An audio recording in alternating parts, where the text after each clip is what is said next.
How do we know when you're just going to... I'll look, because I'm on with the studio.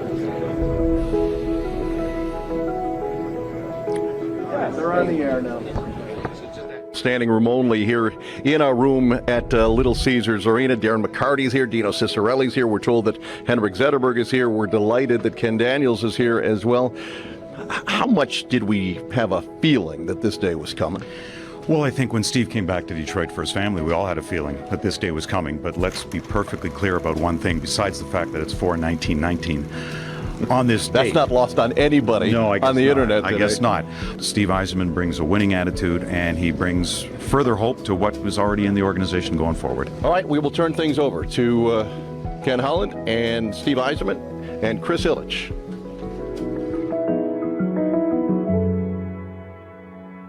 And just like that, the Yzer Plan was born. Steve Yzerman first joined the franchise in 1983 when he was drafted 4th overall by new owners Mike and Marion Ilitch, who had purchased the team in the summer of '82. He made an immediate impact in Detroit, landing second in the Calder Memorial Trophy voting that season, and would become captain of the original 6 franchise just a couple of years later, making him the youngest captain in team history at just 21 years of age. And for the next 22 seasons, well, it was Stevie's team, and he'd see it all. From a 17-win season back in 1985 to back-to-back Stanley Cup championships in 97 and 98, well, the reverence for Yzerman is unparalleled in hockey town.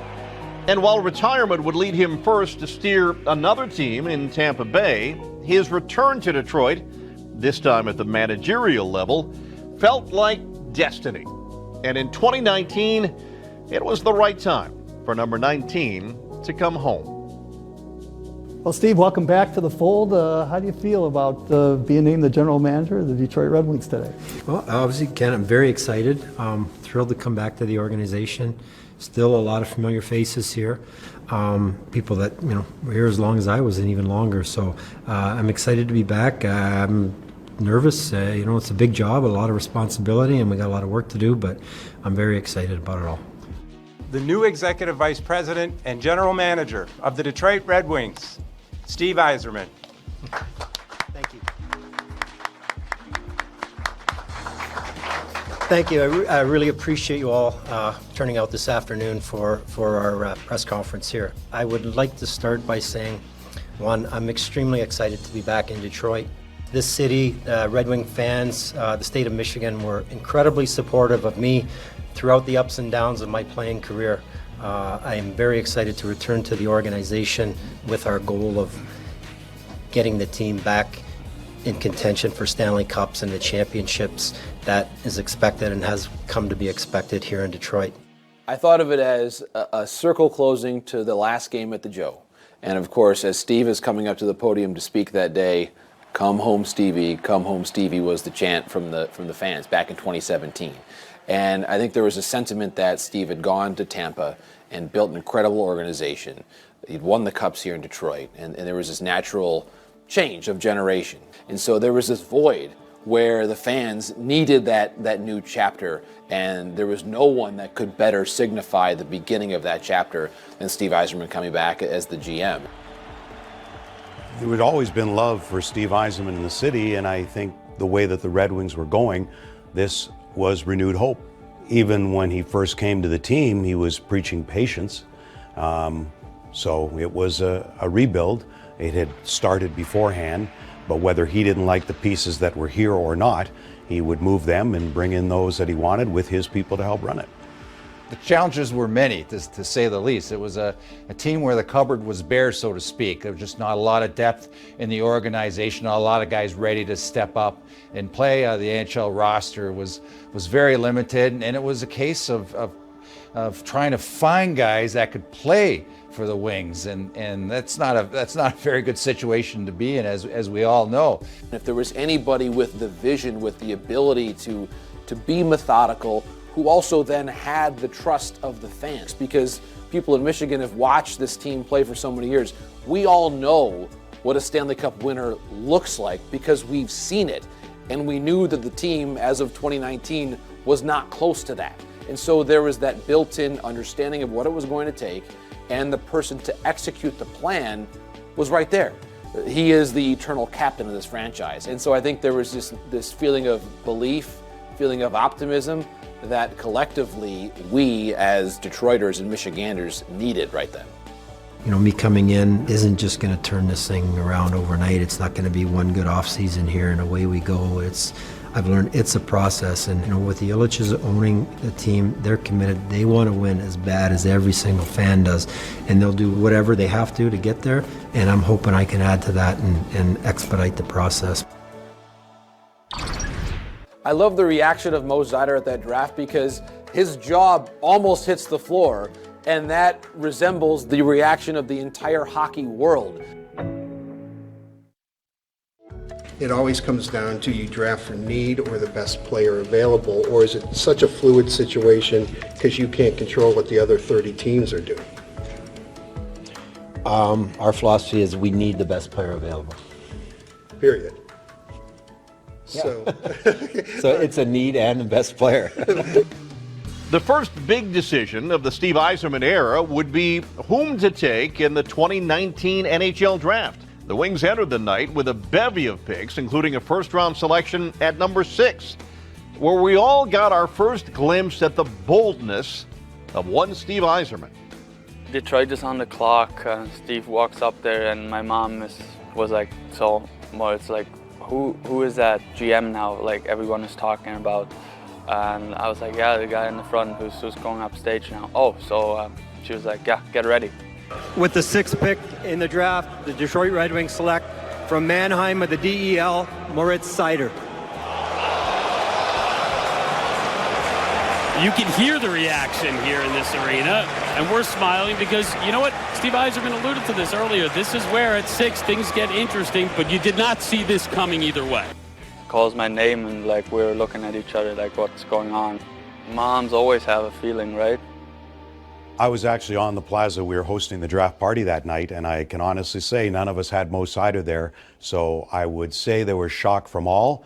And at that point, many of us were probably wondering, is it Seider? Is it Cedar? And how exactly do you say his name? I'm sure he never mentioned that name to anybody outside of his tight inner circle of staff, that this was the guy that he wanted. And of course, things, it's turned out quite well for the Wings.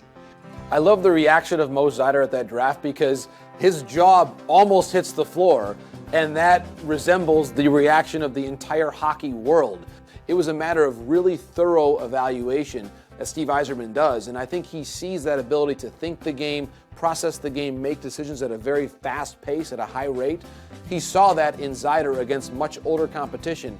Steve Yzerman knew something that the rest of the hockey world did not know, and that was that Mo Zeider was ready. I want a fast, competitive, skilled, if they're all 6'5", even better. Smart hockey players. You look at the Nicholas Lidstrom, Pavel Datsyuks, Henrik Zetterberg, just the recent Stanley Cup team. Like, these guys were intelligent hockey players. They were extremely competitive. They had skill. They could play the game any way. And like the Red Wing teams that I played on had those types of characteristics. The championship teams have those type of characteristics. So that's what I look to have. On the wing for Larkin, gets a step on Shattenkirk, right on the goal, he scores! What a beautiful goal! Dylan Larkin! I'd like to officially introduce the new Red Wings captain, Dylan Larkin. He's named the 37th captain in franchise history earlier today. I'd like to thank Steve Yzerman, Jeff Blashill for giving me this opportunity, allowing me to be myself. I'm very honored to be the captain of the Detroit Red Wings. I'll try my best to be a leader every day on and off the ice for my teammates, for the city, and I'm pretty excited. It was such an interesting time for him to come in because there were some key decisions that had to be made. Who was the next captain of the Wings going to be? At that point in time, quite literally, the captain comes back, Steve Yzerman. The team on the ice has no captain. It wasn't necessarily there when Steve Yzerman comes in 2019, but in so many ways it's even better because Dylan Larkin had to earn that that role. He had to earn that mantle. And so when he got to see, he knew, Steve Yzerman knew, the organization knew he had deserved it. He's a really good person. He's a mature young man. He's responsible. He cares. So he has a lot of those natural characteristics that make him a leader. We feel with our team, the level, the age he's at, where we are as an organization, he just has a lot of attributes that make a perfect fit for us as our captain. Dylan isn't way older than any of them because the league's changed now. You don't have those guys who are 34 and 35 for the most part. There are some who are captain with the young kids, but Dylan's right there just reaching his prime now in that perfect age group at 26, and you've got the young kids coming up in there and they're together, and Dylan can relate to them and they can relate to him. So I think it's a great group. The bench came Seider. Seider shaken from his jack. The shot. He scores! Seider wins it for Detroit. Zadina down low. Bertuzzi in front. They score! Raymond! Dylan Larkin is totally comfortable with all the buzz around Mo Seider, all the buzz around Lucas Raymond. He'll build these guys up, and he'll really exalt in their success because he had, in Steve Yzerman and Nick Lidstrom, great models of what leadership looks like. Steve Yzerman and Nick Lidstrom did not lead in a way that absorbed all the attention and glory to themselves. It was all about the team. And when your leader sets that sort of example, you have no choice but to follow. Dylan Larkin on the fly. Larkin coming right in. He scores! I think when Steve's making deals now, and no matter what he's doing, whether it be for the present, short term, or to the future, long term, he's looking future.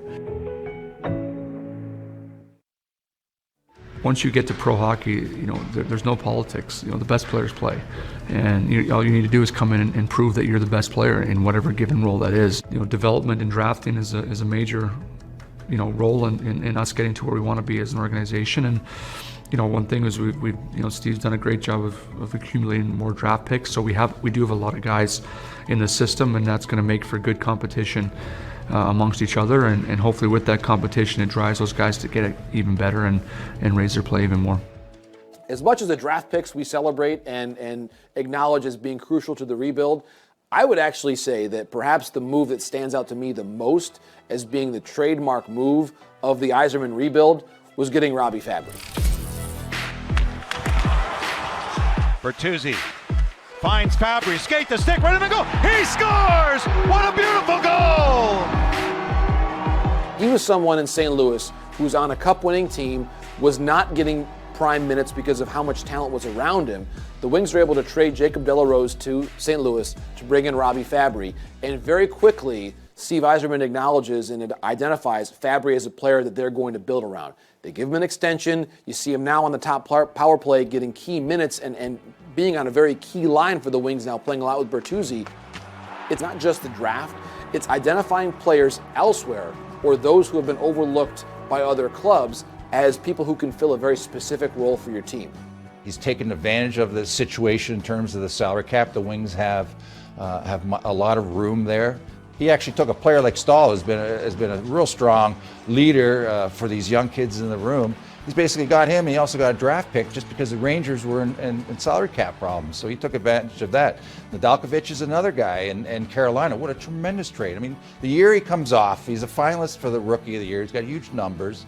And Yzerman's able basically to pick him up for relatively little.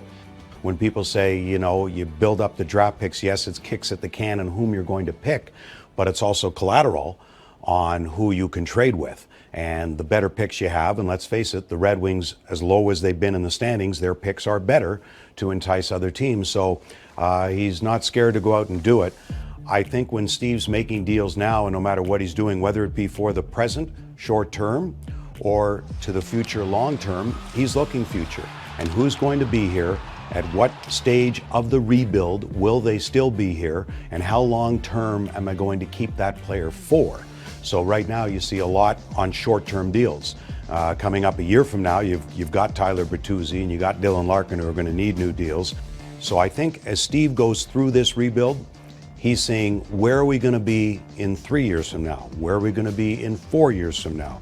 Let's break down the roster and see who is going to be relevant in that time, and anything he does moving forward, I think, is toward that goal. And when you think about now the executive box of the Wings when they're watching a game, and you have number 19, number 5, you've got Chris Draper there, and certainly Sean Horkoff, what he has done. There's a lot of intel with this group of people that is all together. You can very easily see that Detroit becomes a destination for free agents again. Does it happen this summer? We'll see. But I have every confidence that in the next 3, 4, 5 years, when July 1 rolls around and free agency opens, Detroit's going to be a team that we're all hearing about a lot on all of the big players, because where we're at geographically, the number of players that grow up here, those that have come here to play for USA Hockey, the familiarity, the way they look at the executive group of this team, the building itself. There's a lot of really compelling things to sell with Detroit, and that sales pitch is going to be extremely strong in the years to come. Scores! Pembry with a wide open net! This is an organization that has had players who have had only one team on the back of their hockey card for their whole career. And that means something in a town like this. And you now look at these players with a chance to have the same type of career. Looking big picture here now, we talked about the young guys that you've got and the impact that they've made. You've got some young veterans with Bertuzzi and Fabry and Larkin in the lineup right now. The building's full again. There's an energy here. You've got tons of picks coming up. You've got tons of cap space. Where are unchecked boxes for you right now? Well, we're very far from, that's the cold reality of it is, we're far from being a Stanley Cup contender. We're encouraged by a lot of things. It's not just the young kids, but like the play of Tyler, the play of Dylan. There's some, we're starting to, our team is creating some excitement within our arena. They see those players playing well. They see some of our younger guys come in. Our team is entertaining, some nights too entertaining and not in a good way. But there's some hope. We've got some kids coming, but the reality is we need so many more. And whether they come through the draft, through free agency, you mentioned cap space, through trades, I don't know, but we'll continue to try and improve our team. And I keep saying it takes time. How long? Honestly, I'd love to give you a date where we're going to be really good on this date. It doesn't work that way. I hope one day we wake up, and I hope it's sooner than later, and we realize, geez, we got a pretty good team here. We might have a chance, but we're not there yet. I think in many ways the Wings are arriving exactly on schedule, if not perhaps a little ahead of schedule. And the reason is that we've seen now the top draft picks in 2019 and 2020 already making a huge impact on this team. When a player is drafted, developed by the organization, Larkin, Bertuzzi, Raymond, Zyder, they become, in a certain sense, our guys. This is an organization that has had players who have had only one team on the back of their hockey card for their whole career. And that means something in a town like this. And you now look at these players with a chance to have the same type of career, where they are career-long Red Wings, consistent all-star players. You can tell not only are they talented players, they love playing together. And that is something that when you're in a playoff series, when you're down 3-1, you're down 3-2, you have to win a tough game on the road in a game 6 to force a 7th game, those relationships matter. And I think that we are seeing in this Red Wings team a product on the ice that is worthy of that attachment and that passion that we have so much as Detroit sports fans. It's inspiring to see. It's exciting. It's certainly arriving right on schedule for a lot of people. And now we can say definitively that the future is very, very bright. What excites me most about what is next is the future and more picks to come, and how Steve's going to fill the void until those picks develop, whether it be free agents or through trade, because you don't want to go through a season. I know some Red Wing fans would love that, and let's just look toward the draft, but you need to win some games. You need to have hope in that room that we can be competitive. And I think for the most part the team has been. So I'm looking forward to that, more competitiveness as this team goes along, and just watching the guys grow, whether it be Seider or Raymond or Nedeljkovic, and coming on Edvinsson or Jonathan Berggren coming up from Grand Rapids perhaps next year. And if he doesn't start, fine, go along. And what happens with Zadina? Does he take the next step? And then what does Steve do with deals to to keep the team moving in the right direction. That's what I'm looking forward to.